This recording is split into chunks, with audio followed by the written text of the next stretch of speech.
भारत के ऊपर आक्रमण करने की बातें ये बताते हैं बच्चों को, देश में रह के देश के विरुद्ध काम करना ये बताते हैं बच्चे को, नाबालिग लड़कियों के साथ शारीरिक शोषण करने के तरीके बताए जा रहे थे। एक आपराधिक सांठगांठ भी शामिल है।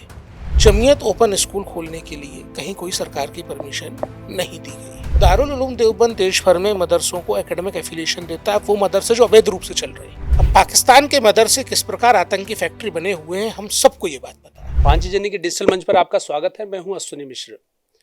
हमारे साथ इस समय एनसीपीसीआर के राष्ट्रीय अध्यक्ष प्रियंक कानूनगो जी हैं। अनेक मामलों को लेकर, बाल संरक्षण को लेकर चर्चा में रहते ही हैं। ताज़ा मामला जमीयत से जुड़ा हुआ है। हम उनसे सवालों के जवाब करेंगे और ये जो मामला है, पूरा विषय क्या है, उसको समझेंगे एक बार। प्रियंक जी, बहुत बहुत स्वागत है आपका। सवाल है कि जमीयत ओपन स्कूल की फंडिंग पर सवाल उठे हैं। एनसीपीसीआर ने लेकर इसको रिपोर्ट भी मांगी। पूरा मामला क्या है? देखिए, हमारे पास लीगल राइट ऑब्जर्वेटरी नाम के एक एक्टिविस्ट ग्रुप से एक शिकायत आई, जिसमें उन्होंने कई सारे सवालात जमीयत उलेमा हिंद की कुछ गतिविधियों पे उठाए। हमने उस शिकायत के आधार पे एक प्रिलिमिनरी इंक्वायरी की। उस इंक्वायरी में हमको समझ में आया कि जमीयत उलेमा हिंद का इंडियन चैप्टर और यूनाइटेड किंगडम वाला चैप्टर मिलजुल के बच्चों के साथ धोखाधड़ी कर रही, और इस धोखाधड़ी में वो national institute of open school, जो गवर्नमेंट ऑफ इंडिया का एक संस्थान है, उसके नाम का इस्तेमाल कर रही। तो हमने इसमें फर्दर जांच करने के लिए एनआईओएस को नोटिस दिया है। ये धोखाधड़ी में आर्थिक अनियमितता भी शामिल है, बच्चों का अकादमिक शोषण भी शामिल है, और बच्चों के अधिकारों के हनन के लिए एक आपराधिक सांठगांठ भी शामिल है।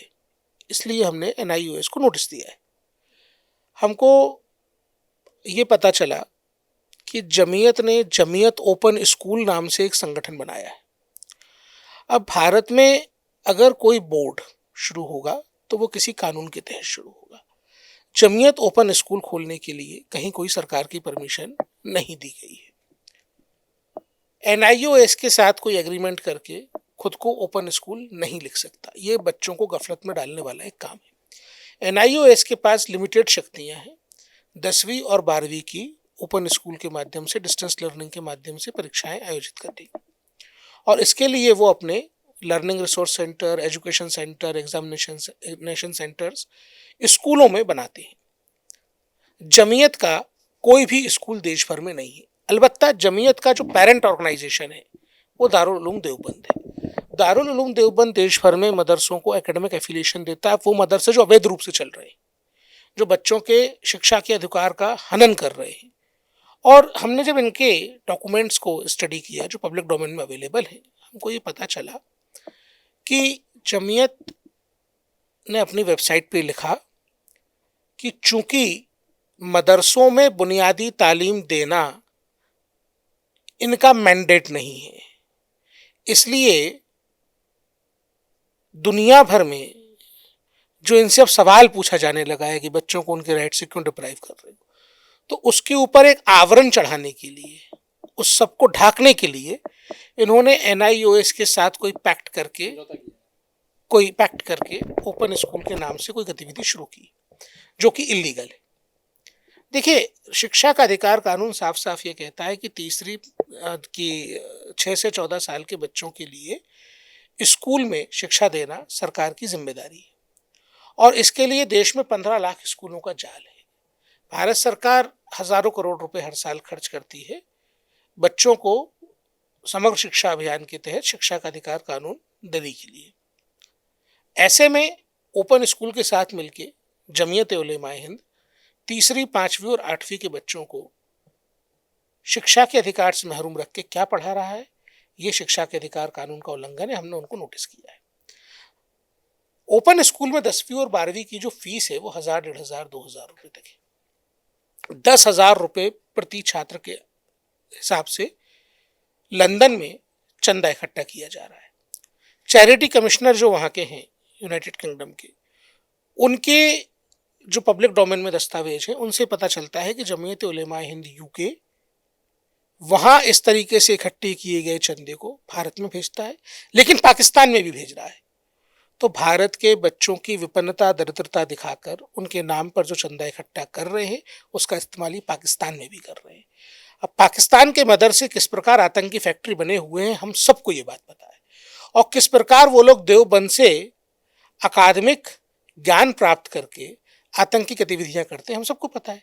इसलिए हमने एनआईओएस को ये नोटिस किया है कि किस प्रकार आप एक अनैतिक गतिविधि में, एक अवैधानिक गतिविधि में शामिल हैं, हमको स्पष्टीकरण दें। इसमें एक बात और जो बहुत महत्वपूर्ण है वो ये कि फॉरेन डोनेशंस के लिए जमीयत ने चितरंजन पार्क की एक्सिस बैंक के एक खाते की जानकारी अपनी ब्रोशर में डाली हुई है। हम सबको ये बात पता है कि भारत का foreign contribution regulation act FCRA का जो कानून है वो निर्दिष्ट करता है कि विदेश से आने वाला चंदा स्टेट बैंक ऑफ इंडिया की पार्लियामेंट स्ट्रीट ब्रांच में ही जमा होगा। तो ये एफसीआरए का उल्लंघन कर रहे हैं, ये आर्थिक अपराध कर रहे हैं। हम एनआईओएस का रिप्लाई आने के बाद निश्चित रूप से इस प्रकार के अपराध की जांच करने के लिए जो विशेषज्ञ एजेंसीज हैं उनको ये सारा मामला भेजेंगे। आपके पास क्या ऐसी भी खबरें हैं जो आपने बताया कि हमने कुछ चीजें शूट की हुई है, कट्टरपंथी शिक्षा भी बच्चों को दी जा रही थी? हमको कल भी एक मामला ऐसा मिला जिसमें हमने देवबंद को नोटिस किया है, दारुल उलूम देवबंद को पे कार्रवाई करने के लिए सहारनपुर प्रशासन को नोटिस किया है, जिसमें नाबालिग लड़कियों के साथ शारीरिक शोषण करने के तरीके बताए जा रहे थे। ये रोज का है। गजवाए हिंद ये सिखाते हैं बच्चों को, भारत के ऊपर आक्रमण करने की बातें ये बताते हैं बच्चों को, देश में रह के देश के विरुद्ध काम करना ये बताते हैं बच्चे को, अजमल कसाब की गतिविधियों को ग्लोरीफाई करने का काम ये करते हैं बच्चों के सामने। कुल मिला के अनैतिकता के जितने मानदंड हो सकते हैं उन सबको ये लोग पार कर चुके हैं। एक आप चूंकि आपने गजवा हिंद की बात की तो आपने दारुल उलूम को लेकर के जिलाधिकारी को एक पत्र लिखा था, उस पत्र का जवाब आया है क्या? शायद हमारे पास जवाब आया है। आपने कहा है उनसे हम लगातार 2022 से सहारनपुर प्रशासन को बोलते आए हैं कि उत्तर प्रदेश की धरती का उपयोग बच्चों के शोषण के लिए हो रहा है, उत्तर प्रदेश की धरती का उपयोग भारत के विरुद्ध युद्ध जैसी बातें भड़काने के लिए हो रहा है। उत्तर प्रदेश सरकार को इस पर काम करना चाहिए। हमारे पास कल जवाब आया है, संतुष्टिप्रद नहीं है। हम आज उनको आदेश जारी करेंगे, आपके साथ कॉपी शेयर करेंगे। हमारे साथ प्रियंक जी थे और प्रियंक जी ने बताया कि हमने विभाग को निर्देशित किया है कि वह जैसे भी उधर से जवाब आता है उसके बाद हम कार्रवाई करेंगे।